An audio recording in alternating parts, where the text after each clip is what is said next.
Hello friends, welcome to my channel CGPSC topper academy. तो आज का जो टॉपिक हम लोग डील करेंगे वो है दर्शन शास्त्र का गुरु नानक जी का सामाजिक नैतिक चिंतन। ठीक है, दर्शन शास्त्र में जो गुरु नानक जी ने दिया है सामाजिक नैतिक चिंतन, उसको आज हम लोग को अच्छे से देखना है। आपको अगर कोई भी डाउट होता तो आप कमेंट कर सकते हैं, लेकिन बहुत ईजी टॉपिक है, आपको एक बार समझ में आ जाएगा तो आप लोग मेंस में जाएंगे और अच्छे से लिख के आएंगे। ठीक है, तो चलिए देखते हैं। तो आप लोग जानते हैं गुरु नानक जी का जन्म हुआ है 1469 में, जो कि लाहौर के गांव में हुआ था। और वो बचपन से ही उदारवादी प्रवृत्ति के थे। गुरु नानक जी जो है छुआछूत, जाति पाति, बिल्कुल मूर्ति पूजा, इसके सख्त खिलाफ थे गुरु नानक जी। और देखिए, बाल अवस्था में ही भारत का भ्रमण किया। संपूर्ण भारत में व्याप्त कुरीतियों को देखकर उन्होंने अपनी धारा ही सामाजिक चिंतन में लगा दी। उन्होंने अपनी धारा ही सामाजिक चिंतन में मोड़ दिया। ठीक है, तो उन्होंने क्या किया था, जब वो बाल अवस्था में थे तो उन्होंने भारत का भ्रमण किया था। जो कि बचपन से उदारवादी प्रवृत्ति के थे, इनके दया भावना बहुत ज्यादा ही अंदर बसी हुई थी। तो इनके जो दया भावना के ही गुण थे कि उन्होंने भारत का भ्रमण किया। और जब उन्होंने कुरीतियों को देखा तो उनका जो मन था बहुत द्रवित हो गया कि बाप रे, ऐसे भारत में कुरीतियां बसी हुई है, ऐसे मानव में क्यों कुरीतियां बसी हुई होती हैं। बहुत ही भेदभाव, बहुत ही गंदा स्थिति इन्होंने देखा। ठीक है, जो कि भारत में व्याप्त थी, क्योंकि सामाजिक जो समाज था हमारा, जो छुआछूत, जाति पाति, भेदभाव बहुत ज्यादा करता था। और जो शूद्र जात थे उन्हें मंदिर में प्रवेश नहीं दिया जाता था। इसी सब को गुरु नानक जी ने देखा था और उन्होंने तय किया था कि अब मैं अपनी सारी शिक्षा है वो सामाजिक चिंतन की ओर लगा दूंगा। उसके बाद देखिए, इन्होंने जीवन पर्यंत सामाजिक कुरीतियों का विरोध किया। तो इन्होंने जितना भी सामाजिक कुरीतियां देखा जो भारत में व्याप्त थी, उन्होंने क्या किया, अब बोला मैं अपना जीवन पर्यंत जो है सामाजिक कुरीतियों के विरोध में लगाऊंगा, ताकि कुरीतियां हमारे भारत से खत्म हो जाए, संसार से कुरीतियां खत्म हो जाए। इन्होंने बहुत कोशिश की कि समाज अच्छे से अच्छा जीवन जी सके एवं जो सामाजिक कुरीतियां वो नष्ट हो जाए। उसके बाद देखिए, गुरु नानक देव जी जो थे उन्होंने एक नारा दिया था।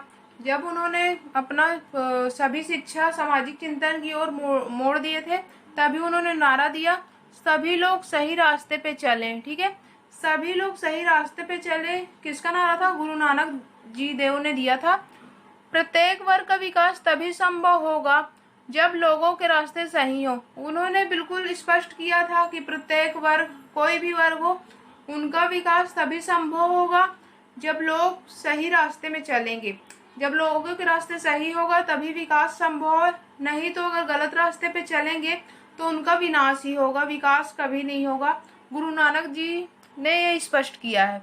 उसके बाद उन्होंने कहा, इन्होंने समानता, भ्रातृत्व, प्रेम, सदाचार इत्यादि के आधार पर सामाजिक चिंतन को बढ़ावा दिया। तो इन्होंने क्या किया, भ्रातृत्व, प्रेम, सदाचार, ठीक है, उसके आधार पर कहा सामाजिक चिंतन को बढ़ावा दिया। समाज तभी अच्छा होगा जब सब में समानता होगी, भाईचारा रहेगा, प्रेम रहेगा, सदाचार रहेगा, तभी किसी भी समाज का विकास हो सकता है। इन्होंने स्पष्ट किया था। ठीक है, उसके बाद देखिए, उन्होंने भूखे को भोजन कराना, ईश्वरवादी, पवित्रता, सत्यवादी, आत्मनियंत्रण को विशेष बल दिया। तो गुरु नानक जी जो थे वो कहते थे अगर किसी के पास ज्यादा पैसा है वो भूखे को भोजन कराए, ईश्वरवादी बने, उसमें आत्मनियंत्रण हो। जब लोगों में ऐसे भावना आएगी कि कोई भी भूखा है, जैसे कि हमारे समाज में बहुत सारे निर्धन व्यक्ति रहते हैं, उन्हें खाने के लिए भी कुछ नहीं मिलता, तो अगर लोग खुद से ही भूखे को भोजन कराते हैं, आत्मनियंत्रण करते, सत्यवादी बनते, झूठ बिल्कुल भी नहीं बोलते, तभी हमारा समाज बहुत ही अच्छा बनेगा, समाज का बहुत विकास होगा। ठीक है, उसके बाद देखिए, उन्होंने मूर्ति पूजा, छुआछूत, जाति भेदभाव इत्यादि का कड़ा विरोध किया। वो छुआछूत बिल्कुल भी नहीं मानते थे, जाति पाति बिल्कुल नहीं मानते थे, मूर्ति पूजा का बिल्कुल कड़ा विरोध करते थे। अर्थात वो बाल अवस्था से ही ऐसे थे कि वो भेदभाव को मानने वाले ही नहीं थे। तो अगर सामाजिक चिंतन किए थे तो उन्होंने यही नैतिक प्रावधान किया कि लोग मूर्ति पूजा, छुआछूत, जाति भेदभाव को ना माने एवं सबको सामान्य नजरों से देखे। कोई भी जाति का व्यक्ति है उसे समान नजरों से अपने ओहदे का दर्जा दें। ठीक है, उसके बाद देखिए उन्होंने स्पष्ट किया है सामाजिक उत्थान तभी संभव है जब प्रत्येक व्यक्ति धर्म, करुणा, दया, प्रेम इत्यादि के मार्ग पर चलता है।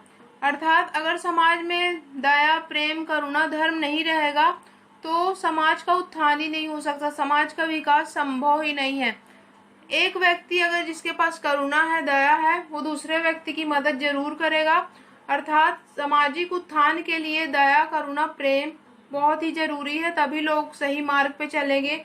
अन्यथा अगर उनके पास करुणा, दया, प्रेम, धर्म नहीं है तो वो समझ सकते कि वो गलत मार्ग पे चल रहे हैं एवं सामाजिक उत्थान नहीं होगा, सामाजिक विकास नहीं होगा, सामाजिक विनाश संभव है। ठीक है, उसके बाद देखिए उन्होंने कहा संपूर्ण सामाजिक एवं मानव कल्याण के लिए पुरुषों के साथ ही स्त्रियों एवं बच्चों के विकास पर भी अधिक बल देने की आवश्यकता है।